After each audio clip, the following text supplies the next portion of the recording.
When I talk about raising my son without hitting him, one of the first questions I'm asked is, what do I do when he runs into the street? My son is 2.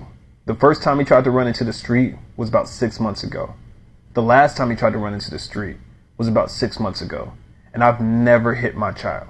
We set a clear expectation with our son that when we get to a street, he will hold a hand, we'll pick him up, or he'll get in a stroller. And he understands that. But from the day he was born, he had a strong drive for autonomy, and he wants to do what he wants to do. So there are times where he didn't want to hold our hand, get in a stroller, or get picked up, and we just had to pick him up and drag him across the street. And he'd fuss about it till we got to the other side, then we'd put him down and he'd walk again. But 6 months ago, we were walking to the park. He said he didn't want to hold my hand. He didn't want me to pick him up.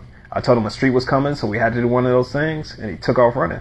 I grabbed him, picked him up, carried him to the other side of the street, kicking and screaming. I put him down in front of me and said, if you run to the street again, we are going home.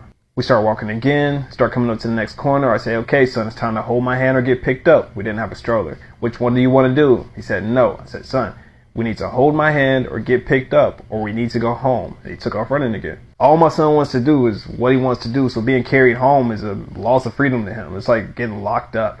But it was a natural consequence of what he was doing. So now he doesn't get to move freely or go to the park because he's running to the street. It's not a punishment. It's just a consequence. It is what it is. So I reminded him of the rules before the next time we went on a walk. And before we got to the first corner, he started saying out loud to himself, no running street, hold daddy's hand. I'm like, okay, that's pretty cool. And at every street corner, he's held my hand or gotten picked up for the last 6 months. For the last 3 months, he's reached proactively for my hand as we've gotten to the corner. So what do I do when my kid runs to the street? I don't hit him. I teach him. Because kids don't need to be hit to learn. We just need to learn how to teach our individual kids.